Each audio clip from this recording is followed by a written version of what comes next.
Hey class, and welcome back. So today what we're going to be talking about is underglaze transfer. And this is one of my favorite new techniques I've been playing with. I think it gives a ceramist like a just great opportunity to highlight more of like an illustrative quality on the surface of their pots. By using underglaze, we don't have to worry about our design fluxing in the kiln.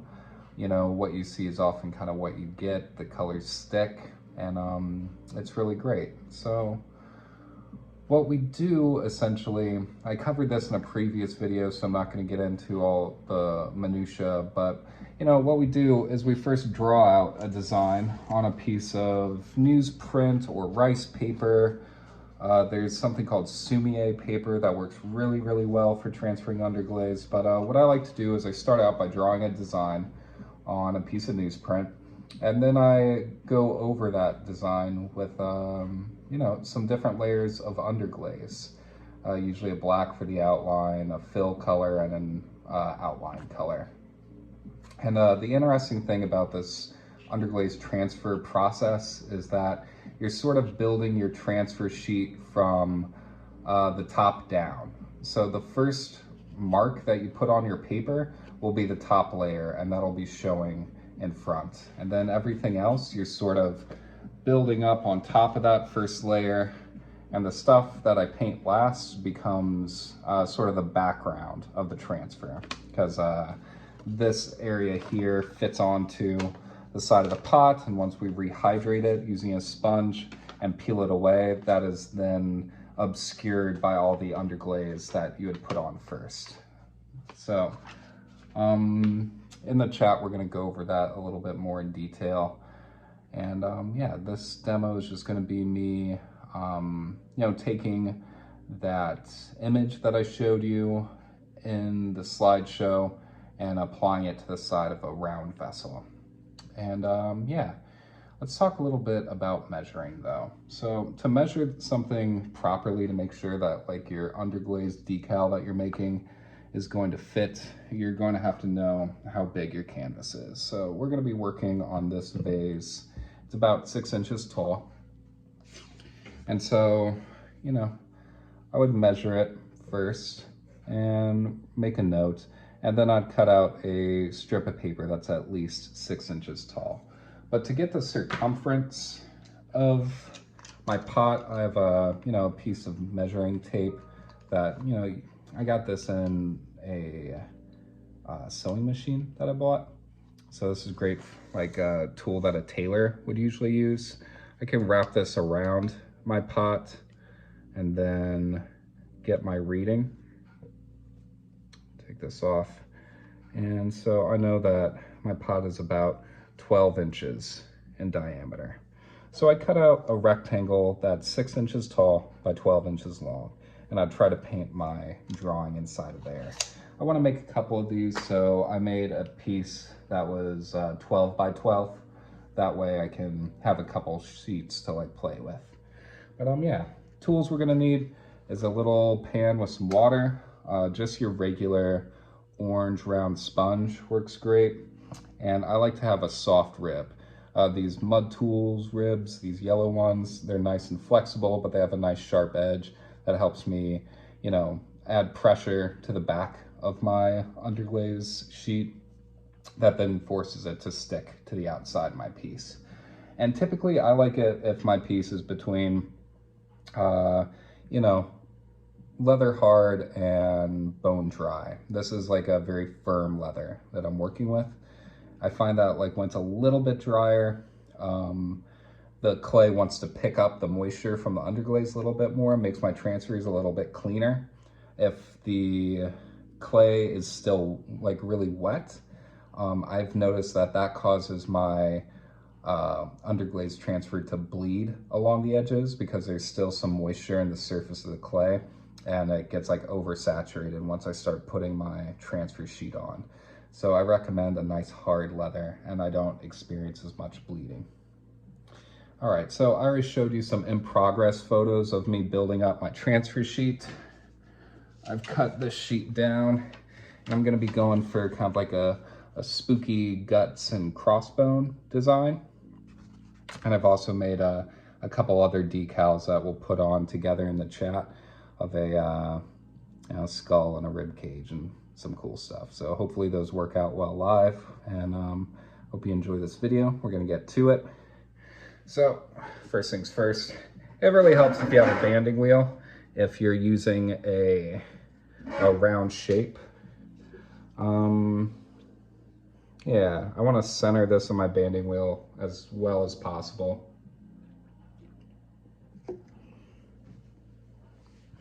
And then I want to get out my sheet.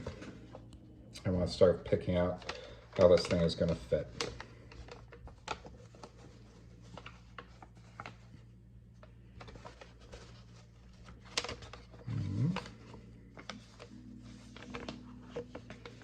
Okay, once I kind of have a basic fit, this paper is going to bend once it starts getting wet, but I want to fit it on there as best as possible.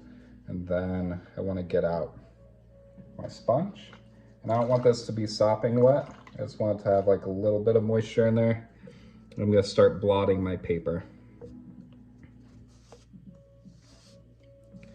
And these first blots are just to get my paper to start sticking to my clay.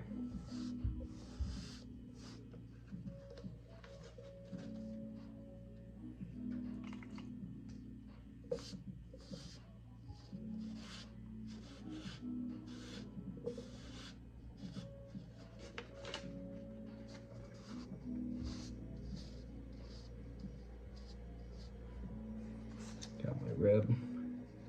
Just gonna really press this on to the surface to encourage it to grab on to my pot.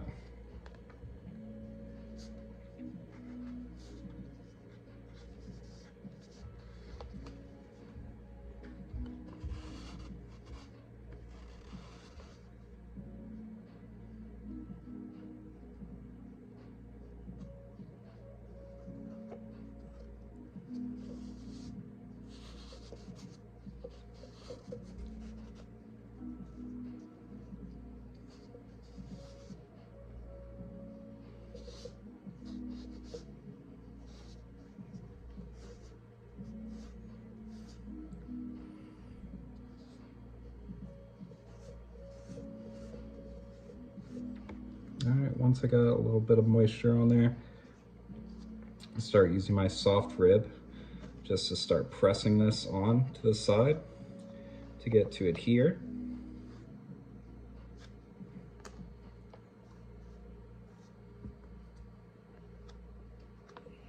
And again, right now, I'm just trying to get this thing to stick.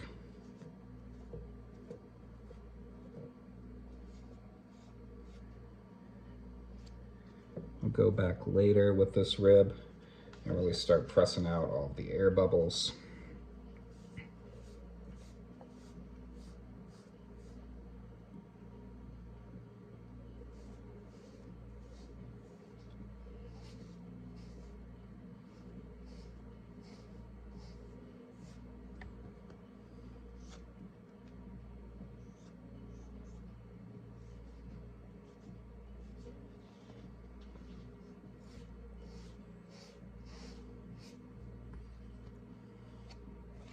You can start seeing the pattern popping through.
little annoying when it doesn't want to stick.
Okay, so that's pretty much stuck on there.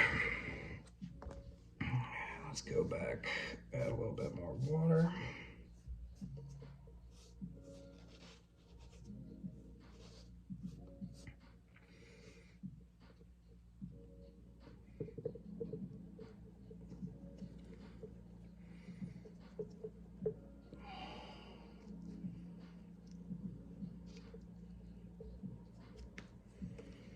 And let's start pressing this on the view rib.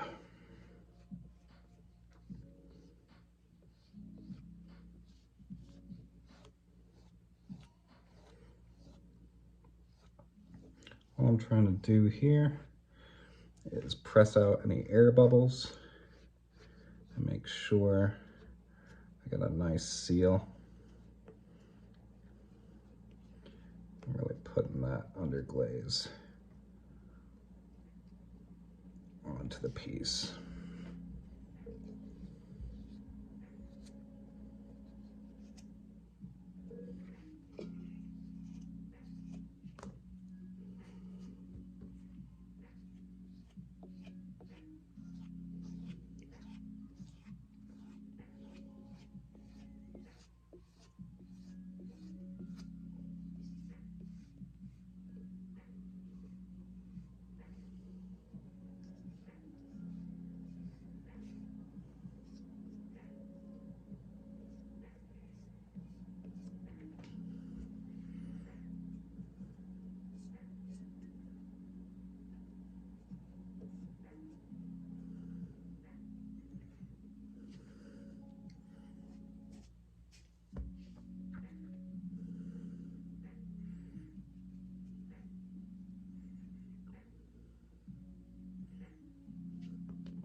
So now I'm gonna wait for this to dry for like another 10, 15 minutes before I peel it off. I'll just stop the video here and start a new one for that so you don't have to literally watch paint dry. See you in a minute.